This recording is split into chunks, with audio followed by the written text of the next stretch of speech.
David Chen, ang lalaking walang katulad. Kabanata 621.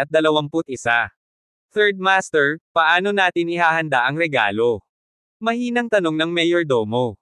Mag-usap tayo kapag umalis na ang panganay kong kapatid sa kaugalian, sa pagkakataong ito kailangan nating maghanda ng mabuti. Si Qin Xiaotian ay hindi nang ahas na tawagan ang mga shot, hindi pa banggitin si Qin Shaolin ay aalis sa custom sa loob ng ilang araw, at hindi pa huli ang lahat para magdesisyon. Sige. Tumango ang mayordomo, naghahanda ng umalis. Sandali lang, nagpadala ka ng magbabantay sa Qingang. Ang batang ito ay gumagawa ng gulo kung saan-saan. Mangyaring huwag pukawin ang David na ito sa ilang mga araw. Mag-ingat sa pagkawala ng iyong buhay. Pinigilan ni Qin Xiaotian ang kasambahay na malapit nang umalis. Alam niya kung anong uri ng birtod ang kanyang anak, kung ano ang hindi niya kinakain at kung ano ang maaari niyang gawin, at palagi siyang sumisigaw na tadteren si David hanggang sa mamatay. Natakot si Qin Xiaotian na ang kanyang anak ay magiging katulad ni Qin Feng, at pagkatapos ay papatayin ni David. Dapat mong malaman na ang kanilang pamilyang Qin ay binubuo ni na Qin Feng at Qin Gang. Ngayong patay na si Qin Feng, si Qin Gang na lang ang natitira upang magmana ng lahi. Kung magkamali ang Qin Gang, matatapos ang pamilya Qin. Alam ko. Tumango ang mayordomo. Kinaumagahan, nagplano si David na matulog ng late dahil wala siyang espiritual na lakas para makapagsanay siya at wala siyang ibang gagawin. Sa kasamaang palad, tumunog ang telepono. Si Sonia ang tumawag at nagtanong kay David kung babalik siya. Si David ay walang magawa at nagsisinungaling lamang na sinasabi na ang mga tao mula sa Miao Village ay hindi nahuli, at kailangan niyang manatili sa Kyoto dahil may mga bagay na hindi masabi ni David kay Sonia. Matapos ang matagal na pagtawag, nakita kong nami-miss na ni Sonia si David. Ilang araw na rin akong hindi nagkikita kaya sa tingin ko. Malapit nang magtanghali, tumunog ang doorbell ng kwarto ni David, at ibinaba ni David ang telepono. Pagbukas niya ng pinto, nakita niya si Bai Zontang na may hawak na bag na balat ng ahas sa kamay ni Bai Zontang. Ginoo. Shen, narito ang ilang mga gamot na nakolekta sa mataas na presyo. Alam ng lolo ko na kailangan ni Mr. Chen ang mga bagay na ito para magsanay, kaya hayaan mo akong ipadala ang mga ito. Binuksan ni Bai Zontang ang snakeskin bag, na naglalaman ng mahigit 100 taong gulang na Ganoderma lucidum, wild ginseng at iba pa. Nang makita ang mga bagay na ito, si David ay walang labis na pagbabago-bago sa kanyang puso. Sa kanyang kasalukuyang paglilinang, ang mga halamang gamot sa kanyang harapan ay hindi masyadong nakakatulong sa kanyang paglilinang. Kailangan niya ng higit pang espiritual na enerhiya. Gayunpaman, labis pa ring naantig si David sa intensyon ng pamilya Bai, kaya pagkatapos kunin ang bag ng ahas, sinabi niya kay Bai Zontang, "Salamat sa aking nakatatandang Bai." Ginoo. Shen, huwag kang magalang. Sabi ng lolo ko. Maaari naming gawin ang aming makakaya upang matulungan ang paglilinang ni Mr. Chen, kahit na alisin namin ang lahat ng negosyo ng pamilya Bai, hindi kami magdadalawang isip. Sabi ni Bai Zontang. Matapos marinig ito, naantig si David. Bagamat alam niya na ang pamilya Bai at siya ay kapwa kapaki-pakinabang, bihira para kay Bai Shushan na magkaroon ng ganoong pag-iisip. Pumasok ka at maupo, pinapasok ni David si Bai Zontang sa silid. Ginoo. Shen, kung wala kang gagawin, sabay tayong kumain sa tanghali. Pumunta ka sa Kyoto, at hindi ko pa nauubos ang pagkakaibigan ng may-ari. Nakangiting sabi ni Bai Zontang. Oo. Tumango si David, pero hindi ako makakapunta sa bahay mo, masyadong magulo. Ayaw pumunta ni David sa bahay ni Bai dahil sobrang daming tao. Kung pupunta siya, lahat sila ay palibutan siya, nambobola, at hindi sila makakain ng maayos. Ngumiti si Bai Zontang, alam niya kung ano ang inaalala ni David, kaya tumango siya, "Sige, dadalhin ko si Mr. Chen sa isang restaurant na madalas kong puntahan, kung saan masarap ang mga specialty." Tumango si David, at pagkatapos magpalit ng damit, lumabas siya kasama si Bai Zontang. Hindi nagtagal, huminto ang dalawa sa pasukan ng isang restaurant, pinapasok ni Bai Zontang si David, at nakahanap ang dalawa sa isang sulok at naupo. "Master Bai, nandito ka na." Nang makita si Bai Zontang, magiliw siyang binati ng waiter ng hotel, halatang pamilyar kay Bai Zontang. Kabanata 622. Yung tatlong matandang. Bahagyang ngumiti si Bai Zontang. Okay, andito ako maya-maya. Umalis ang waiter. Napatingin si David sa restaurant. Bagamat hindi masyadong malaki ang restaurant, ito ay napakaranggal na pinalamutian, at maraming tao ang kumakain dito. Hindi kalayuan kay David at sa iba pa, mag-isa ring kumakain ang isang batang babae na nakasuot ng gauze na palda at makatarungang mukha. Matapos madeanan ng mga mata ni David ang babae, hindi sinasadyang huminto ito ng ilang segundo, at tumingin lang sa babae ng ilang segundo. Si Zong, ang tibok ng puso ni David ay nagsimulang bumilis, at bigla siyang nagkaroon ng gana na sumugod at ihagis ang babae sa lupa. Kinagat bigla ni David ang dulo ng kanyang dila, ang matinding sakit ay agad siyang nagising, at ang mga mata ay lumayo sa babae. Ginoo. Shen, ano bang problema mo? Nang makitang medyo mali ang mukha ni David, nagtanong si Bai Zontang.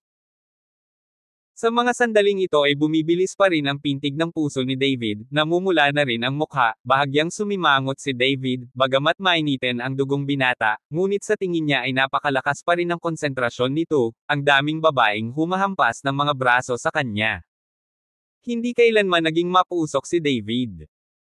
Kahit na nakita niya ang ketone body ni Gullinger, hindi naging ganoon ka-impulsive si David, ngunit ngayon ay sinulyapan niya lang ang babae, at nawalan siya ng galit, na ikinagulat ni David. Wala.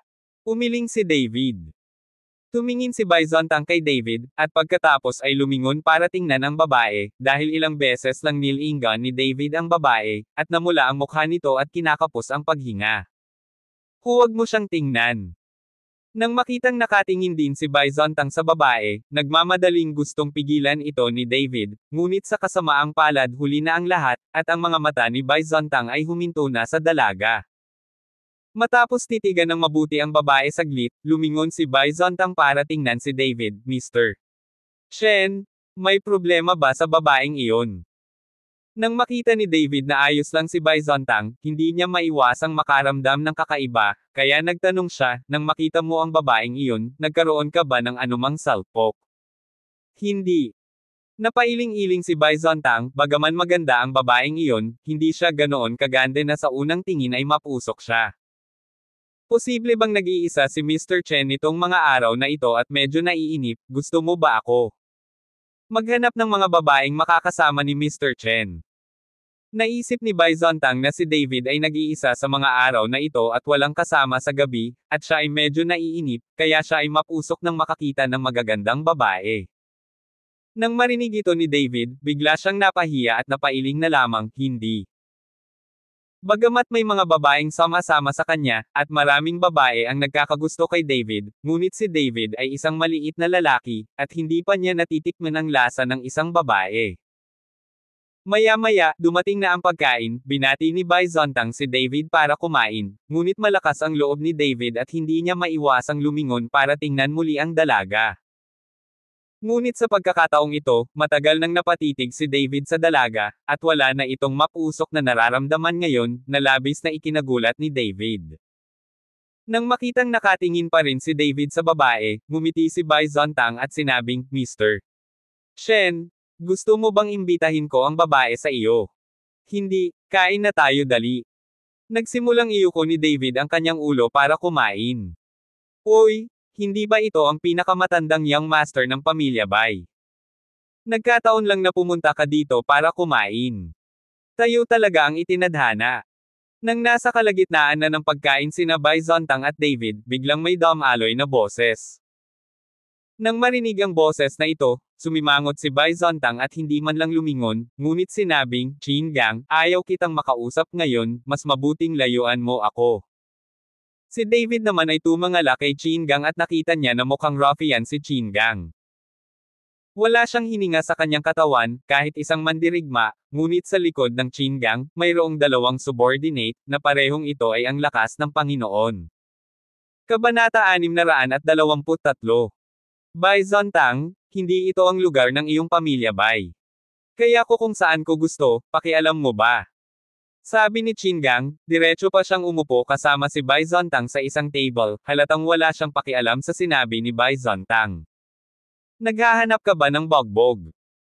Nang makita ni Bai Zontang na si Chingang ay nakaupo sa tabi niya na may mapanuksong tingin, agad niya itong tinitigan, lumalabas ang kanyang aura. Dapat mong malaman na si Bai Zontang ay isang master din, at siya rin ay isang pangpitong baitang master. Ang aura na kanyang pinalalabas ay hindi isang bagay na kayang tiisin ng isang ordinaryong tao tulad ni Chingang. Ngunit si Chingang ay tila hindi natakot. Nang ang momentum ni Bai Zontang ay dumidiin patungo sa Chingang, ang dalawang tao na nasa likod ng Chingang ay biglang nagsimulang mag-moment. Agad na nagbanggaan ang dalawang momentum, at ang napakalaking impact ay naging dahilan ng pag-indayog ng katawan ni Bai Zontang. Nagbago ang mukha ni Bai Zontang, ang kanyang mga mata ay nakatutok sa dalawang taong dinala ng Chingang. Malinaw, ang lakas ng dalawang taong ito ay hindi mas mababa kaysa kay Bai Zontang. Hindi nakakagulat na si Chingang ay naglakas loob na maging napakayabang. Bai Zontang, gusto ko lang pumunta at makipag-inuman sa iyo. Sobrang kinakabahan ka ba? Sinabi ni Chingang, nagbuhos pa siya ng isang baso ng alak, at pagkatapos ay tumingin kay David, napakagwapo ng lalaking ito, saan ka nanggaling? Tandang pananong. Hindi kilala ni Chingang si David, kaya naman tinanong niya ito. Pero sa pagkakataong ito, hindi pinansin ni David si Chingang, hindi man lang siya nilingon, bagkus ay itinoon niya ang buong atensyon sa dalaga, dahil tahimik pa rin ang dalaga sa pagkain sa mga sandaling ito, na para bang hindi siya apektado. Tuldok. Dapat mong malaman na noong nabangga ni Bai Zontang ang dalawang Panginoon ng pamilyang Qin, ang kapangyarihan ay pambihira, ngunit ang babaeng nakaupo sa hindi kalayuan ay parang wala lang, na naging interesado sa kanya si David. Nang makita ni Chingang na hindi siya pinapansin ni David, sinabi niya ng may malamig na mukha, "Dam, may tinanong ako sa iyo, hindi mo ba narinig? Bingi ka ba? Chingang, nililigawan mo ba si kamatayan?" Biglang hinampis ni Bai Zontang ang mesa at napatayo nang makitang naglakas loob si Chingang na pag-alitan si David. Nang makita ito, ang dalawang master ng pamilya Qin ay humakbang pasulong at sinundan si Bai Zontang ng harapan, pinoprotektahan ang Chingang sa kanyang likuran. Sa sandaling ito, maraming kainan sa paligid ang nakakita nito at sunod-sunod na nagtago, at ang ilan ay nahiya at umalis pa. Nang makita ito ng may-ari ng tindahan, hindi na siya naglakas loob na magsalita. Pagkatapos ng lahat, hindi ito kayang bayaran ni Bai Zontang o Chingang. Hinarap ni Bai Zontang ang dalawang Panginoon ng pamilya Qin na may sobrang pangit na ekspresyon. Bai Zontang, ang batang ito ay ang iyong ama, pinapagalitan ko siya, ano ang ginagawa mo at nagbabantay? Si Chingang ay nakaupo pa rin sa upuan, bahagyang itinaas ang kanyang ulo, tumingin kay Bai Zontang ng may paghamak at sinabi. Sa pagkakataong ito, galit na galit si Bai Zontang. Ang Chingang ay hindi masyadong may kakayahan, ngunit ang kanyang bibig ay walang awa. Hindi na nakayanan ni Bai Zontang, at sinuntok si Chingang. Nang makita ng dalawang Panginoon ng pamilya Qin na kumilos si Bai Zontang, agad nilang inayos ang kanilang poster at handang mag-aklas anumang oras. Ngunit sa sandaling ito, bumangon si David at direktang pinahinto si Bai Zontang, pagkatapos ay tumingin sa Chingang at sinabing, ang pangalan ko ay David Chen, nandito si Horendel. Nang matapos magsalita si David, nagulat si Chingang at biglang tumayo. Ikaw si David. Hindi makapaniwalang tumingin si Chingang kay David, hindi niya inaasahan na napakabata ni David. Ano? Kilala mo ako? Tiningnan ni David si Chingang ng ganoon, at hindi niya maiwasang makaramdam ng kakaiba. Dahil hindi alam ni David na si Chingang ay nakababatang kapatid ni Qin Feng, ang anak ni Qin Xiaotian. Ginoo. Shen, ang lalaking ito ay nakababatang kapatid ni Qin Feng, anak ni Qin Xiaotian, ang pamilyang Qin. Sa paliwanag ni Bai Zontang, agad na naintindihan ni David. Tumingin si David kay Chingang na may mapaglarong hitsura sa kanyang mukha, na may kaunting lamig sa kanyang mga mata, ito pala ang pamilyang Qin, hindi nakakagulat na galit sila, gusto mo rin bang pumunta sa Elysium tulad ng iyong kapatid? Kabanata 624. Nang marinig ito ni Chingang, namula ang kanyang mukha sa galit, ngunit hindi siya nagsalita. Nakatitig lang siya kay David ng masama, dahil sinabihan na siya ng housekeeper na huwag niyang guluhin si David, para hindi malagay sa panganib ang kanyang buhay. Sa pagkakataong ito, 2 tao lang ang dinala ni Chin Gang, nakakaunti ang tao, ngunit sa sandaling ito, halatang mas malakas sa kanila sina David at Bai Zontang, kaya lang itong tiisin ng Chin Gang. Boy, huwag kang kampante. Sooner or later, ipaghihiganti ko ang kapatid ko. Sinaktan mo ang aming pamilya, Chin. Huwag isipin ang kapayapaan sa iyong buhay. Pagkatapos magsalita ni Chin Gang, kinuha niya ang kanyang mga subordinate at umupo sa table sa tabi niya. Nagpatuloy si David sa pagkain kasama si Bai Zontang, habang si Chin Gang ay nakatingin kay David at sa iba pa na may galit. Ginoo. Shen, dapat pansinin mo. Bagamat ang Chin Gang na ito ay walang kakayahan, ang batang ito ay isang multo, at siya ay walang awa. Maaari siyang gumawa ng anumang imoralidad. Pinayuhan ni Bai Zontang si David. Hindi mahalaga. Bahagyang ngumiti si David, ngunit hindi kinuha ang Chin Gang na iyon sa kanyang mga mata. Ngunit nang si David ay nagpatuloy sa pagkain kasama si Bai Zontang, biglang ibinaba ni David ang kanyang mga chopstick, at ang buong tao ay kinabahan. Ginoo. Shen, anong problema? Natigilan si Bai Zontang, naramdaman ko na lang na nabigla si David ngayon. Huwag kang magsalita. Kumunat ang noo ni David at kumaway kay Bai Zontang. Sa sandaling ito, nadama ni David na ang isang pakiramdam ng kamalayan ay walang prinsipyong sinusuri siya. Hindi naman siguro alam ng kabilang partido na may sense of consciousness din si David, kaya hindi na niya ito itinago. Bahagyang ipinikit ni David ang kanyang mga mata, at biglang ibinaling ang kanyang ulo para tingnan ang babaeng nasa tabi niya. Sa sandaling ito, nakatingin din ang dalaga kay David.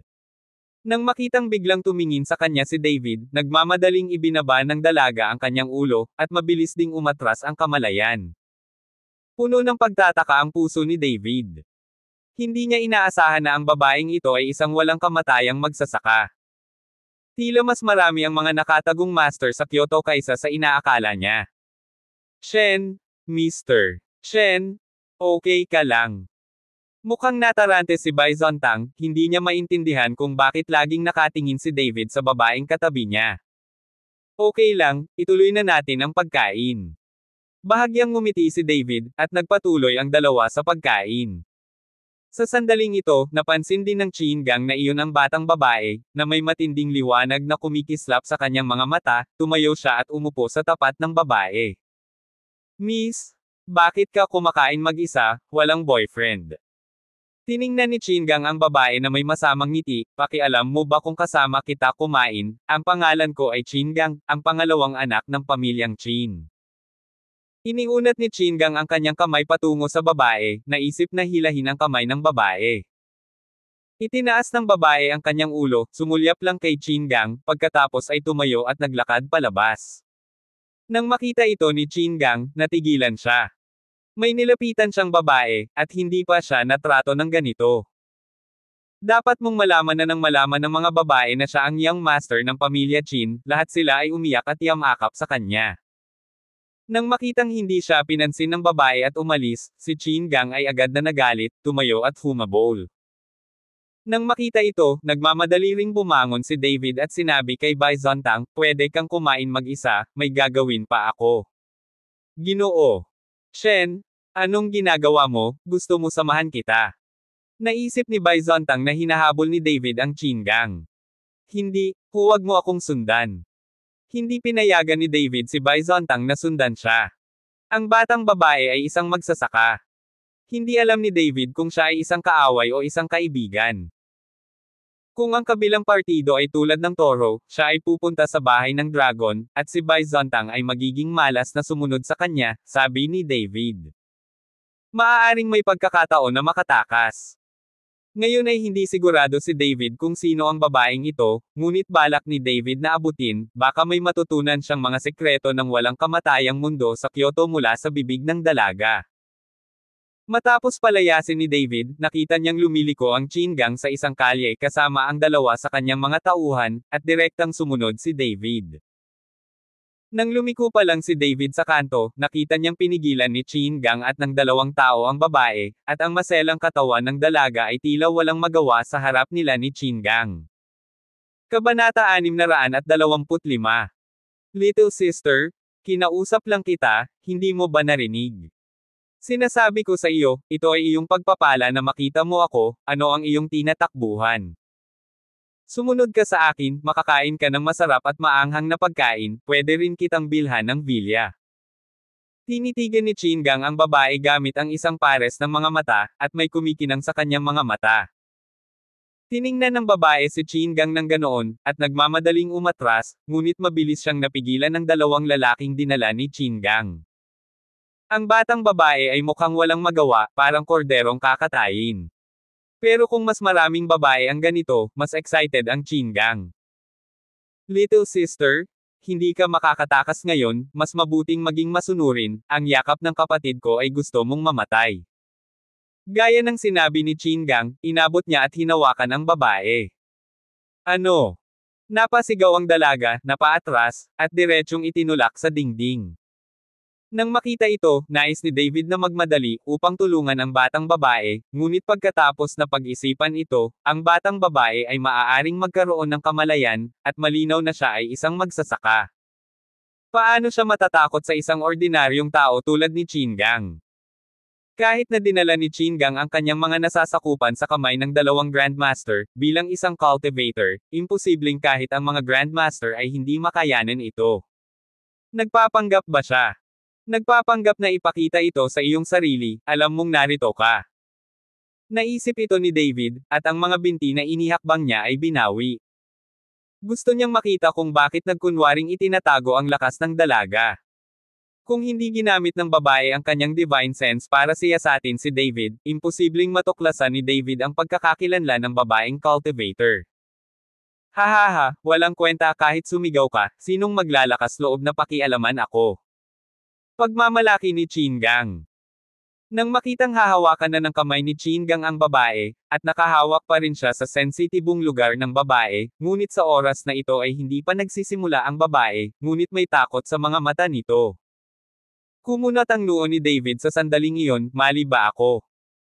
Nagsimulang magduda si David sa kanyang sarili.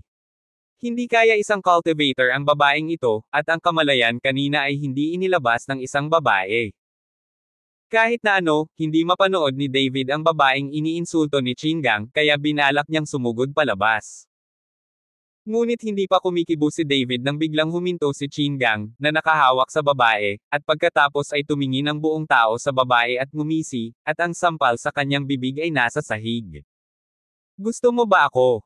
Walang gulat sa mga mata ng dalaga, sa halip ay isang hindi maipaliwanag na alindog. Parang, hihihi. Si Chin Gang ay mukhang tanga, pinapanood ang babae na hindi gumagalaw. Nang makita ito ng dalawang katulong ng pamilya Chin na sumunod sa Chin Gang, bigla nilang naramdaman na may mali at dali-dali nilang sinunggaban ang babae. Ngunit ang parehong kakaibang bagay ang nangyari. Nakita ko na ang dalawang master na ito ay biglang huminto pagkatapos lapitan ang babae, at ang kanilang mga mata ay nagsimulang maging mapurol, tulad ng Chin Gang, sila ay natulala. May gusto ba kayong dalawa sa akin? Tanong ng dalaga sa dalawang master. Parang, hehe. Nakasmirk din na sabi ng dalawang master. Nako, gusto mo akong lahat, napakahirap para sa akin na harapin ito, o maaari kang magduel, kung sino ang manalo, sasama ako kung sino. Nahihiya na sabi ng dalaga. Ayos ito. Sinundan ng dalawang master si Chin Gang at tumango. Si Chin Gang ay isang ordinaryong tao, paano siya magiging kalaban ng dalawang Grandmaster, ngunit sa sandaling ito ay hindi natatakot si Chin Gang. Nang makita ito, ang batang babae ay tumabi ng dalawang hakbang, at pagkatapos ay sinabing, magsimula na tayo. Sa sandaling bumagsak ang boses ng babae, nakita niya ang dalawang masters ng pamilyang Chin na sabay na bunot ng kanilang mga armas at sinaksak ang Chin Gang ng marahas. Puff! Puff! Isa-isang sinaksak ng dalawang masters, para lamang makita na si Chin Gang ay may suot na pares ng mga cross, hindi man lang kumikibo si Chin Gang, at direktang namatay sa sarili nilang mga kamay. Sa pagkakataong ito, napatulala si David. Hindi niya alam ang nangyari. Paano mapapatay ng dalawang katulong ng pamilya Chin ang kanilang Panginoon sa isang kisap mata? Kabanata 626. Bago pa makapag-react si David, nag-away na ang dalawang Masters. Pantay-pantay ang lakas ng dalawa, kaya't hindi matukoy ang laban, ngunit sinubukan nilang lahat ang kanilang makakaya. Matapos ang mahigit 100 round ng bakbakan, ang dalawang Master ay nagsaksak sa isa't isa at direktang namatay. Sa pagtingin sa tatlong bangkay sa lupa, hindi maisip ni David na ang mga taong ito ay magpapakamatay ng mag-isa, at ang batang babae ay walang ginawa mula simula hanggang wakas. Sa oras na ito, tumingin ang batang babae sa lugar kung saan nagtatago si David, at pagkatapos ay malamig na sinabi, "Hindi ka pa ba lalabas?" Nakita ni David na nadiskubre siya ng kabilang partido, kaya nakaiwas na lamang siya at maingat na maglakad patungo sa dalaga, puno ng pagbabantay ang mga mata nito. Nang makita ang mapagbantay na tingin ni David ay napangiti ang dalaga, at tila buo ang ngiti ng dalaga na agad namang nagpainit sa puso ni David. "Napakadelikado noon, pinanood mo akong babae na binubuli, pero hindi ka naglakas loob, napakalupit mo." Nagpout ang dalaga at nagkunwaring galit na sabi kay David. Naramdaman na lang ni David na pinipigana ng dalaga ang puso niya, at muling bumalot sa buong katawan niya ang pagnanasang iyon. "Ikaw, ang ganda mo." Medyo naging demented din ang mga mata ni David nang tumingin sa dalaga, at medyo nakakuloko ang ekspresyon nito. Nang makita ang ekspresyon ni David, ang dalaga ay tumawa ng buong pagmamalaki, at sinukli ang kanyang buhok gamit ang kanyang kamay. "Talaga? Maganda ba talaga ako? Kung gayon bakit hindi mo iniligtas ang mga tao ngayon lang? Itapon mo ang katawan sa ilog para sa akin, okay?" Ang mapang-akit na tono ng batang babae ay hindi napigilan si David, at tumango ng desperadong, "Okay, okay." Ngunit nang buhati ni David ang bangkay sa lupa at aalis na sana, ang dagwang aura ay sumugod, isang puting liwanag ang sumilay sa isip ni David, at pagkatapos ay naging malinaw ang mga mata ni David, at ang buong tao ay natigilan sa lugar. Siya ay, "Hindi ko lang alam ngayon. Anong nangyari?" Pagtingin sa bangkay sa kanyang katawan, nagulat si David at nagmamadaling itinapon ang bangkay. Ang espiritual na kapangyarihan sa kanyang katawan ay direktang sumabog, at mahigpit na pinuprotektahan ang kanyang katawan, nilinggan ni David ang dalaga. At natigilan ang dalaga nang makitang biglang itinapon ni David ang katawan at napalingon sa sarili. Hindi niya inaasahan na magising si David na ikinagulat niya. "Sino ka? Anong ginawa mo sa akin ngayon lang?" Pinandilatan ni David ang dalaga, mahigpit na nakakuyom ang mga kamao nito. Panandalian lamang ang nagulat na ekspresyon ng dalaga, at pagkatapos ay naging kaakit-akit at kalat, paikot-ikot ang katawan at naglakad patungo kay David. "Little brother, bakit ang fierce mo? Tinakot mo ako. Takot na takot ako. Kung hindi ka naniniwala sa akin, tingnan mo ang aking mga mata." Lumapit ang dalaga kay David habang nagsasalita. Napasulyap na lang si David sa mga mata ng dalaga, at muling bumagsak ang buong pagkatao, lumuwag ang nakakuyom na kamao, at blanko ang isip. Nang makitang matamlay na muli si David, ang batang babae ay sumangot ng masama, "Ipagpatuloy mo ang tapusin ang hindi mo pa natatapos, itapon mo ang katawan." "Oo." Tumango si David, yumuko at muling binuhat ang katawan sa kanyang likod. Akmang aalis na si David na nasa likod ang bangkay, biglang dumaan ang isang madilim na anino at dumiretso sa gilid ni David. Isang kamay ang marahang tinapik sa ibabaw ng ulo ni David. Nanginginig ang buong katawan ni David, at saka siya nagising. Nang makita niyang inakbayan niyang muli ang katawan, biglang nagbago ang mukha ni David. Hindi niya alam kung kailan siya, pero natarante siya at sinabing kinokontrol siya ng dalaga. Nagmamadaling itinapon ni David ang bangkay, pagkatapos ay tumingin sa mga tao sa paligid niya, at nalaman na ang taong dumating ay ang nagligtas sa kanyang buhay at nagbigay sa kanya ng body tempering pill na Longwo. Sa sandaling ito, ang Longwusheng na iyon ay tumingin sa batang babae na may malamig na mukha, at pagkatapos makita si Longwo, ang batang babae ay nagmamadaling ibinaba ang kanyang ulo at ang kanyang ekspresyon ay bahagyang natakot. "Mayor, ilang beses ko bang sinabi sa iyo na huwag kang magulo sa labas, baka masaktan mo ang sarili mo?" Sinaway ni Longwo ang dalaga. Kabanata 627. Uncle Long, ang mga taong ito ay masasamang tao, kung hindi ko sila pinatay ngayon. Kukunin lang nila ako. Nagpout si Wumair at sinabi. Sophistry, pwede bang i-bully ka rin ni David? Pinandilatan ni Longwo si Wumair. Ako, narinig ko lang na sinabi ni Uncle Long na napakalakas niya, kaya gusto kong subukan ito, ngunit hindi ko inaasahan na ito ay karaniwan. Tiningnan ni Wumair si David na may kaunting pang-aalipusta sa kanyang mga mata, at saka, ang taong ito ay may napakakatamtamang karakter, nakita lang akong binubuli, at hindi man lang alam kung paano ako tutulungan. Nakinig si David sa pag-uusap ni na Longwo at Wumair sa sandaling ito, at ang buong tao ay natigilan. Ito ay lumabas na ang dalawang taong ito ay magkakilala, at itong si Longwo ay madalas na banggitin ang kanyang sarili. Gayunpaman, tila ang dalawa ay walang masamang intensyon sa kanilang sarili, at hindi nila sinusubukang saktan ang kanilang sarili.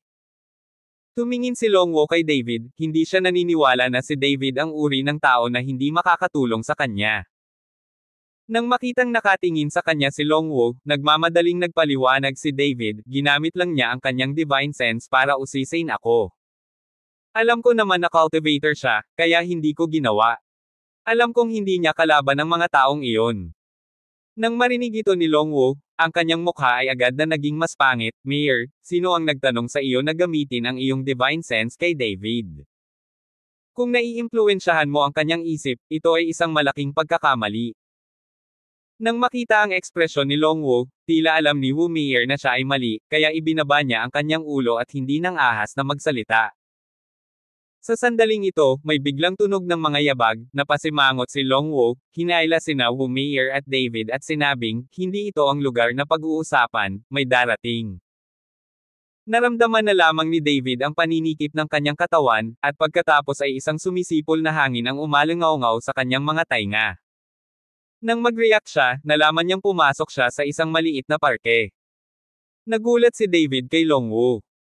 Bagamat mabilis din ang bilis ni David sa paningin ng mga ordinaryong tao, kumpara kay Longwo, malayo ito. Bakit hindi ka umalis sa Kyoto? Tanong ni Longwo kay David. Gusto kong malaman ang background ko. Hindi nagsinungaling si David kay Longwo, dahil alam niya ang kanyang mga detalye, at alam ni Longwo na hindi na kailangang magsinungaling.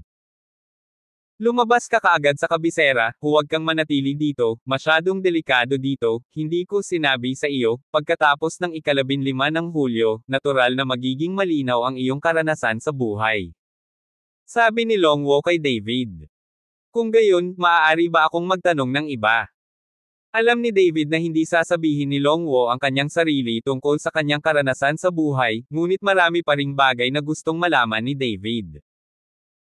Hanggat hindi ka nagtatanong tungkol sa iyong background, huwag mag-atubiling magtanong kung ano ang gusto mong malaman, ngunit pagkatapos magtanong, kailangan mong umalis sa kabisera ngayon. Sabi ni Longwo na may tame time na ekspresyon. Tumango si David, at nagsimulang magtanong kay Longwo kung ano ang hindi niya alam tungkol sa mundo ng Zexian. Noong panahong iyon, tinuruan lamang ni Irvin si David ng paraan ng paglilinang at dinala siya sa hanay ng mga magsasaka, ngunit hindi niya sinabi sa kanya ang tungkol sa mundo ng paglilinang ng mga immortal, kaya't si David ay labis na nausisa sa maraming bagay. Halimbawa, napakahirap na linangin sa iyong sariling kaharian, dahil napakaliit ng espiritual na enerhiya sa langit at lupa, at kailangan mo ng maraming mapagkukunan upang linangin, ngunit paano nililinang ng mga taong may mas mataas na kaharian tulad ng Longwo at iba pa? Paano naglilinang ang iba pang walang kamatayang magsasaka sa mundo ng paglilinang?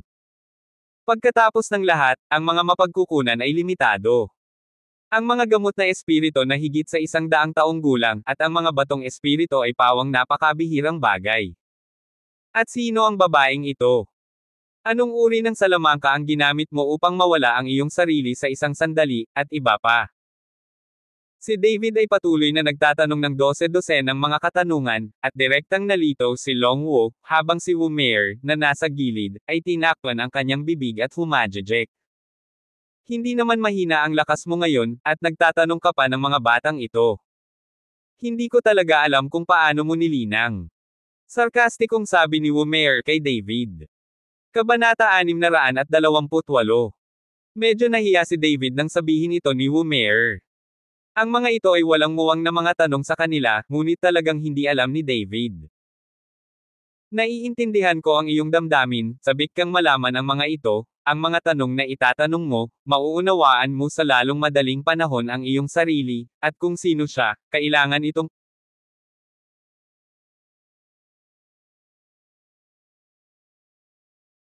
pag-usapan. Maraming taon na ang nakalilipas. Itinuro ni Longwo si Wumier at nagsimulang magsalita ng dahan-dahan kay David. Nakikita ni David mula sa mga mata ni Longwo na itinuring niya si Wumier bilang sarili niyang anak. Pagkatapos ng mga pahayag ni Longwo,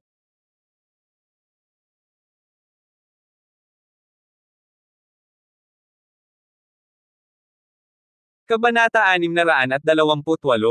Medyo nahiya si David nang sabihin ito ni Wumier. Ang mga ito ay walang muwang na mga tanong sa kanila, ngunit talagang hindi alam ni David.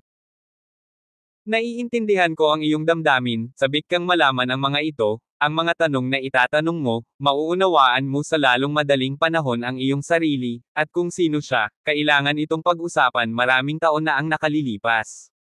Itinuro ni Longwo si Wumier at nagsimulang magsalita ng dahan-dahan kay David. Nakikita ni David mula sa mga mata ni Longwo na itinuring niya si Wumier bilang sarili niyang anak. Pagkatapos ng mga pahayag ni Longwo, napagtanto ni David na si Wumier ay orihinal na ulila at inampon ni Longwo. Nang siya ay lumaki, napagtanto ni Longwo na si Wumier ay ipinanganak na may kaakit-akit na katawan at kayang gawin ang mahika ng alindog. Kontrolin ang isip ng mga tao. Bagamat si Wumier ay isa ring immortal na magsasaka, wala siyang alam na iba pang spell maliban sa Spell of Charm, hindi man lang nag-concentrate. Magagawa siya ng mga mandirigma. Noon lang nalaman ni David na nang pigilan ni Chingang si Wumier ngayon, ang mga mata ni Wumier ay nagpakita ng gulat, hindi nagpapanggap, ngunit totoo. Sa pag-iisip nito, medyo nahiya si David. Sa palagay mo ba ay tiyak na magagawa ng mga walang kamatayang magsasaka ang mga mandirigma, warlock, at isang ulo sa itaas nila? Tanong ni Longwo kay David. Tumango si David, sa kanyang palagay, ang mga walang kamatayang magsasaka ay talagang mas malakas kaysa sa mga mandirigma at warlock.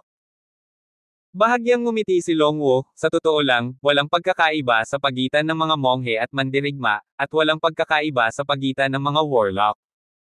Ang ilan ay pagkakaiba lamang sa kaharian. Isa ka ng monghe ngayon, ngunit kung makatagpo ka ng isang mandirigma sa mga mandirigma, maaari ka nilang durugan sa isang daliri. Sinasabi mo bang makapangyarihan ang mga monghe o makapangyarihan ang mga mandirigma? Kaya lang mas mataas ang kisame ng mga immortal, at ang dulo ng mga monghe ay mga immortal. Ito ang tunay na pangarap ng bawat monghe. Sa pagsasalita tungkol sa salitang immortal, ang mga mata ni Longwo ay puno ng walang katapusang panlabas at pananabik. Makikita na gusto rin ni Longwo na maging isang tunay na immortal. Immortal, bulong ni David sa sarili. Bagamat nag-practice siya ng husto, hindi niya akalain na magiging immortal siya. Sa simula ng kanyang paglilinang, gusto lang niyang gawin ang kanyang ipinangako sa matandang master, at gusto niyang malaman kung ano ang mangyayari sa 15 ng Hulyo. Niwala siyang ideya na maging isang immortal, at hindi niya alam kung ang tinatawag na paglilinang ay maaaring maging isang immortal. Huwag mo na masyadong isipin. Naglalagay ka na ngayon ng mas maraming enerhiya sa paglilinang, ngunit sa napakaikling panahon, maaabot mo talaga ang kaharian ng bigo, na talagang lampas sa inaasahan ko. Tumingin si Longwo kay David ng may kasiyahan, at biglang sinuntok si David sa tiyan. Si David ay nahuli, ang kanyang katawan ay lumipad ng patiwarik, at pagkatapos ay bumagsak sa isang malaking puno. Ang malaking puwersa ng impact ay direktang nagpatamba sa malaking puno. Si David ay binugbog ni Longwo, at hindi niya naintindihan kung bakit ito nasabi ni Longwo, kaya paano kung sinabi niyang gagawin niya ito. Pagkatapos himas-himas ang tiyan, naglakad pabalik si David. Ngayon lang, ang suntok ni Longwo ay hindi nagdulot ng anumang pinsala kay David. Ngayon ang katawan ni David ay mainitin ang ulo at nakakatakot. Si Wumier sa gilid ay nagulat nang biglang kumilos si Longwo kay David, kaya medyo nabigla siya. Oo, ang iyong kasalukuyang katawan ay karapat-dapat lamang sa iyong kasalukuyang lakas, at hindi walang kabuluhan para sa akin na mag-aksaya ng isang body tempering pill. Nang makitang dumating si David na hindi nasaktan, masayang tumango si Longwo at sinabi. Nang marinig ito ni David, lumabas na sinusubukan ni Longwo na subukan kung gaano kahusay ang kanyang katawan, kaya sinuntok niya ito. Uncle Long, ikaw, binigyan mo ba siya ng body tempering pill? Iyan ang pinaghirapan mong makuha. Nagulat na sabi ni Wu Meier nang mabalitaan niyang binigyan ni Longwo si David ng body tempering pill. Kabanata 629. Tumahimik ka. Pinandilatan ni Longwo si Wu Meier, halatang ayaw malaman ni David ang kahalagahan ng body tempering pill. Matapos makinig kay David, tumingin siya kay Longwo na puno ng pagtataka. Palagi niyang iniisip na ang body quenching pill ay madaling mapino para sa isang monghe tulad ni Longwo.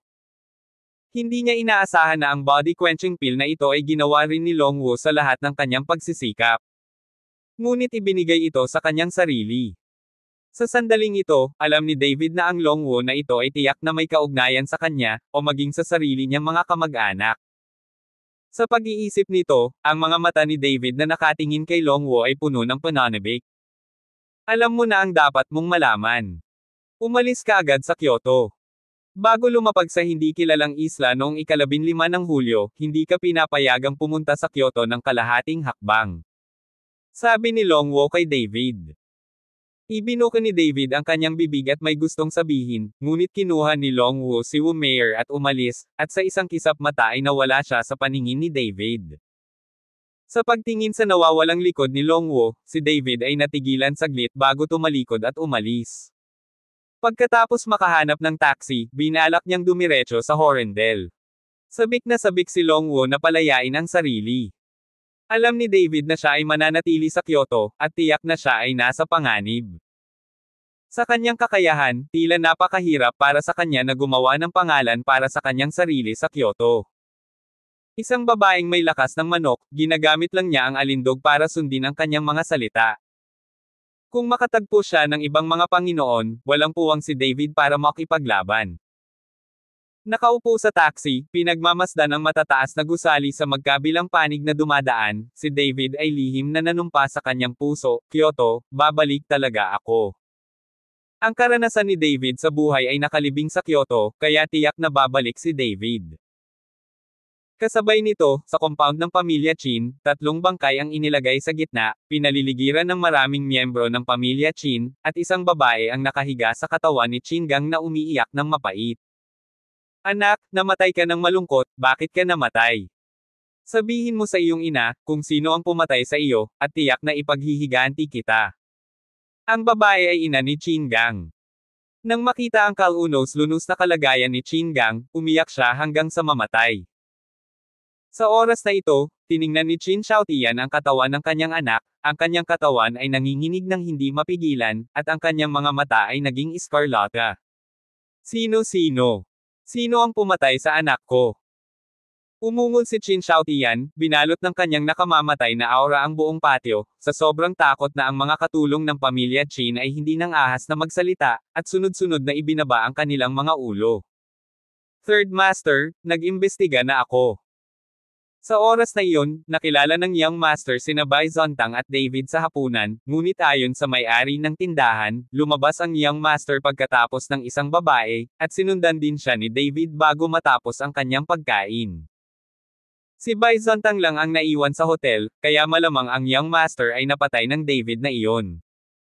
Naglakad ang kasambahay sa gilid ni Qin Xiaotian at Bangulong. Nang marinig ang mga salita ni David, nagngangalit ang mga ngipin ni Qin Xiaotian, itong si David na naman, sa pagkakataong ito ay hindi ko siya papatayin, ako, si Qin Xiaotian, ay sumusumpal na hindi ako magiging tao. Third Master, ang lakas ni David ay hindi mahina, at ngayon ay nakatakas na siya mula sa Kyoto, kung hindi ay dapat nating hintayin ng Master na umalis sa customs at pagkatapos ay pag-usapan ito. Hinikayat ng housekeeper si Qin Xiaotian. Kahit na tumakas siya hanggang sa dulo ng lupa, dudurugin ko siya. Si Qin Xiaotian ay puno ng nakamamatay na aura, at dahan-daang naglabas ng isang susi mula sa kanyang bulsa. Matapos makita ang susi, biglang nagbago ang mukha ng Mayordomo, Third Master, ikaw. Ilalabas mo ba ang 4 na dakilang brilyante? Oo, Sa pagkakataong ito gusto kong pagbayaran ni David ang buhay ng anak ko. Pagkatapos magsalita ni Qin Xiaotian, muli niyang sinulyapan ang katawan ni Qin Gang, tumalikod at naglakad patungo sa likod bahay. Nang makita ito, ang mayordomo ay natakot kaya dali-dali siyang humakbang pasulong upang pigilan si Qin Xiaotian. Third Master, kailangan mong mag-isip ng mabuti, ang guro lamang ang makakakontrol sa apat na dakilang hari. Kung hahayaan mo sila, kapag naging mayabang sila, magdurusa ang buong pamilya Qin. Kabanata 630. Umalis ka na. Sinipa ni Qin Xiaotian ang kasambahay, mayroon akong gamot na iniwan ng aking panganay na kapatid, na dalubhasa sa pagkontrol sa apat na mahusay na diamante. Noong umaatres ang aking panganay na kapatid, sinabi niya na kung ang aking pamilya Qin ay dumanas ng sakuna, maaari kong tanggapin ang apat na dakilang King Kong na nagpalaya nito. Si Qin Xiaotian ay hindi nakinig sa kasambahay, at dumiretso sa likod bahay. Matapos sipin ni Qin Xiaotian, naging mas matapat ang kasambahay, napabuntong hininga na lamang siya, at sumunod ng malapit sa likuran. Patungo sa pinakamalalim na bahagi ng likod bahay, may hiwalay na patio, mahigpit na nakakandado ang gate, at kinakalawang din ang kandado sa itaas, halatang matagal na itong nakalock. Sa pagtingin sa courtyard sa harap niya, si Qin Xiaotian ay nakatayo roon ng ilang sandali, pagkatapos ay nagngagat ang kanyang mga ngipin at kinuha ang susi para mabuksan ang pinto. Tili. Itinulak ang mabigat na pinto, at pagkatapos ay nagkaroon ng dagindong mula sa silid ng patio, pati na rin ang pagkalansing ng mga tanikala na bakal. Lumapit si Qin Xiaotian sa pintuan ng silid, muling binuksan ang isang kandado, at siya mismo ang nagtulak sa pinto ng silid. Sa pagsikat ng araw, agad na lumiwanag ang madilim na silid. Sa sandaling ito, sa silid, apat na hindi nakaayos na mga kasamahan ang kinakadena ng mga tanikala na bakal. Nang makita nilang may paparating, lahat ng apat na kasamahan ay sumugod na may pulang mga mata, ngunit nakadalawang hakbang lang sila bago sila hinaila ng mga tanikala na bakal. Hindi maaaring pumunta ng isang hakbang pasulong. Kumain ka, bigyan mo ako ng makakain. Isang lalaki ang naglabas ng ngipin at umungal kay Qin Xiaotian. Ang tatlo pang lalaki ay tumingin din kay Qin Xiaotian na may mabangis na ekspresyon, lahat sila ay parang mga gutom na hayop. Naglabas si Qin Xiaotian ng isang dakot ng jelly beans mula sa kanyang bulsa at direktang ibinato sa apat na lalaki. Nang makita ito, dali-dali silang binuhat ng apat na lalaki at isinubo sa kanilang mga bibig. Di nagtagal, pagkatapos kumain ng ibinigay ni Qin Xiaotian, dahan-daang tumahimik ang apat na lalaki na orihinal na manak. Umuurong ang iskarlote sa kanyang mga mata, at tulala silang tumingin kay Qin Xiaotian. Nang makita ang sitwasyong ito, iwinagayway ni Qin Xiaotian ang kanyang kamay at sinabing, pumunta ka at buksan ang kanilang mga tanikala. Third Master. Nahihiya at medyo natakot ang kasambahay. Bukas. Pumalpak si Qin Xiaotian, kinuha ang malambot na espada mula sa kanyang baywang, at direktang inilagay sa leeg ng mayordomo. Naramdaman ng mayordomo ang kaunting lamig sa talam, sa sobrang takot na hindi siya naglakas loob na magsalita, nanginginig siyang naglakad, at kinalas ang mga tanikala ng apat na lalaki. Nang walang kontrol, hindi gumagalaw ang apat na lalaki. Tahimik nilang hinihintay si Qin Xiaotian na mag-utos. Nang makita ang tagpong ito, gamaan ang loob ng kasambahay. Sumama ka sa akin. Sabi ni Qin Xiaotian sa apat na lalaki. Oo. Tumango ang apat na lalaki at sinundan si Qin Xiaotian palabas ng silid. Apat na goskosen at basag-basag na lalaki ang sumunod kay Qin Xiaotian palabas, na naging dahilan ng pagka-curious ng maraming miyembro ng pamilya Qin, at maraming tao ang lihim na nanunood. Maliban sa ilang matataas na pinuno ng pamilyang Qin at ang may-ari ng pamilya, hindi alam ng apat na dakilang hari ang tungkol sa kanila. Kahit si Qin Gang, ang young master ng pamilya Qin, ay hindi alam ang tungkol sa pagkakaroon ng Four Kings. Alam ni Qin Feng na, para harapin si David, gusto rin niyang palabasin ng pribado ang apat na mahusay na diamante, ngunit pinigilan ni Qin Xiaotian. At ngayon, hindi inaasahan ni Qin Xiaotian na mapipilitin siyang gamitin ang apat na dakilang hari. Sa Kyoto, sa paikot-ikot na kalsada sa bundok palabas ng lungsod, masigasig na nakipag-chat ang taxi driver kay David. Ngayon ay isang malaking order. Ang pamasahe mula Kyoto hanggang Horrendel ay nagkakahalaga ng higit sa 3,000 na labis na nagpapasaya sa taxi driver. Bata, anong negosyo ang ginagawa mo? Hindi gaanong sumasakay ng taxi mula Kyoto papuntang Horrendel. Pagkatapos ng lahat, ang pamasahe ng ilang libong yuan ay tiyak na nag-aatubili para sa karamihan ng mga tao. Gawin mo ang sarili mong negosyo. Nakangiting sabi ni David sa taxi driver. Abangan ang mga susunod pang kabanata ng David Chen, ang lalaking walang katulad. For more updates, please subscribe to my YouTube channel and don't forget to like and share. Thanks for your support.